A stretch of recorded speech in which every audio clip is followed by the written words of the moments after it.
Well, you were asking about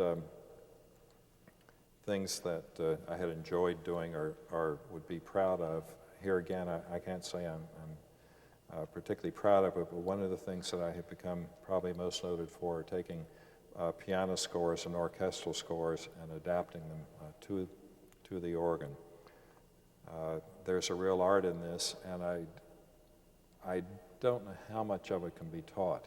It can up to a degree, but whenever I do a workshop on the topic, I always say that this really is dependent upon how good a faker you are, because there is so much faking involved.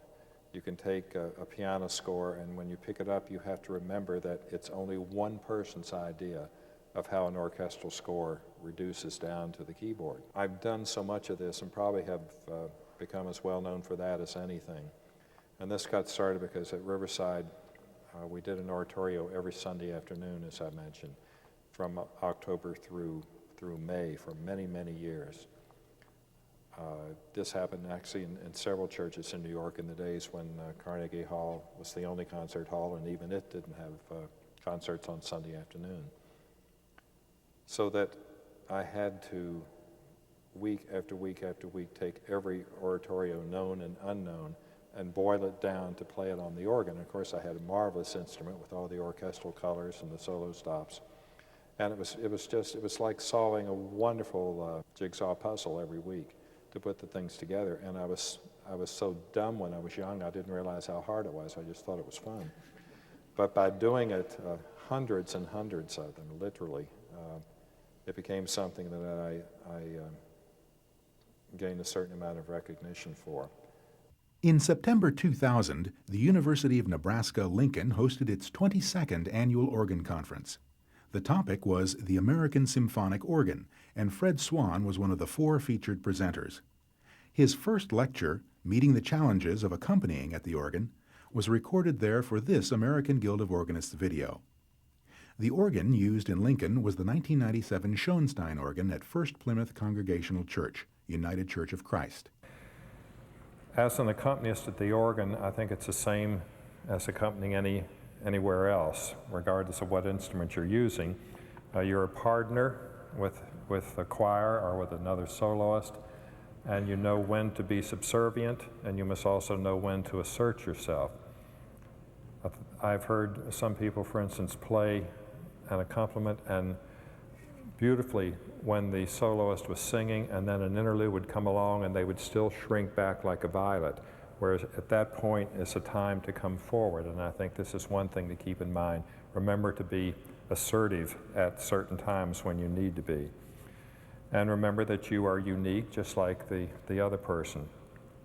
But there's certain basics, of course, the sensitivity, whether you're accompanying a choir or a singer, or another instrument for that matter, to give plenty of support, to have a certain sense of intuition, to sense when you need to give a little more or a little less.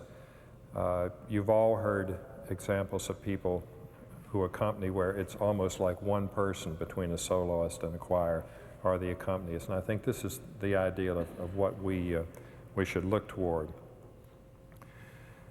There are, of course, there's no substitute for experience in this sort of thing.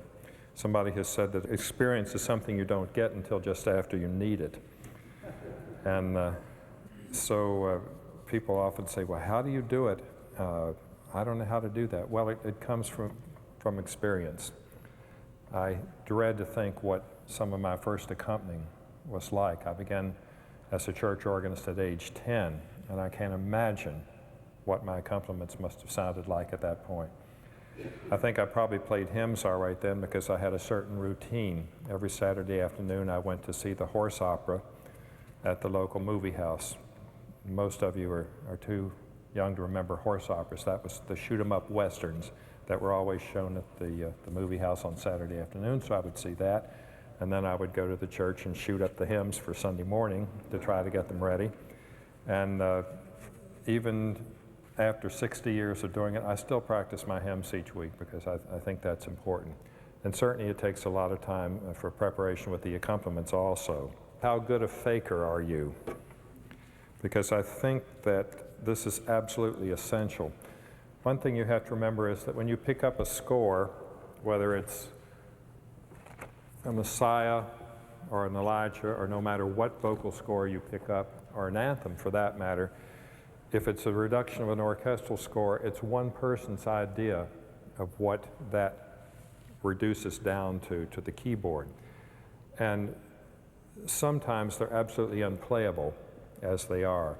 I defy even a concert pianist to take the Verdi Requiem piano score and play every note that's in that score exactly as it is. It really can't be done. So even then, you have to fake. But even the Verdi is easier, I think, on the organ, certainly, than the piano. But if you're good, depending on how good a faker you are, the better your results are going to be. It sounds dishonest, but it really isn't. Because there's so many times when you have to change things radically. And as I said, remember that score is only one person's idea of what the orchestral reduction reduces to for a keyboard. You naturally want to preserve the notes and the rhythms that are there, hopefully, but don't be afraid to move things around. Well, let's take the list. Play in the center of the keyboard, avoid extreme chords. This, again, is very obvious.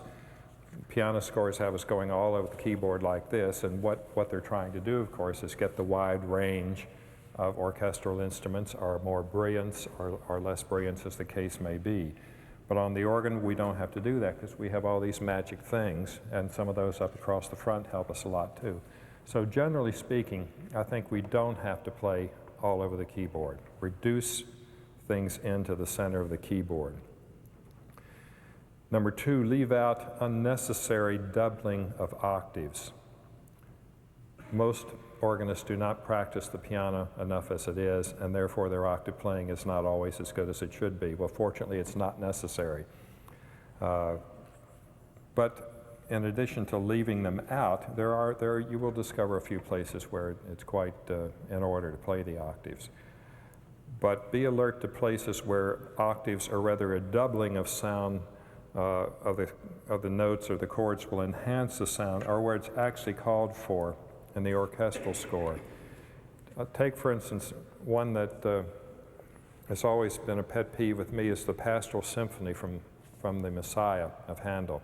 Now, you're holding the Novello edition, the Watkins-Shaw edition, which is very good. If you look, for instance, look at the Pastoral Symphony, which is on page 65. Now, this is as it should be, but most of us grew up, and many of us still play from time to time, the Schirmer score.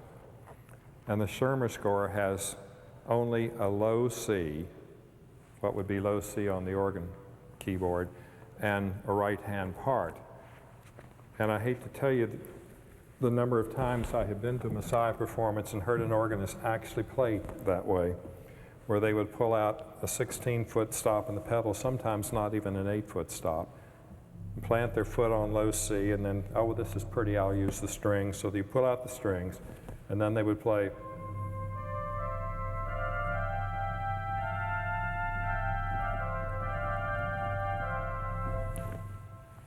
That's exactly what they saw on the page, but that has no connection with what's actually intended in the orchestral score. As this one shows, it should be played doubly.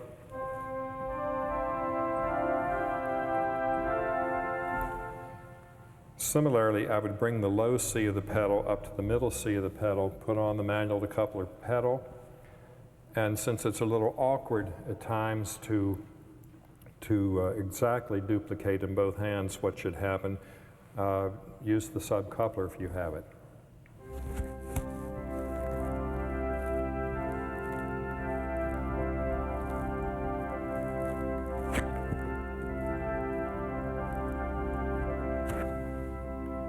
Which is quite different from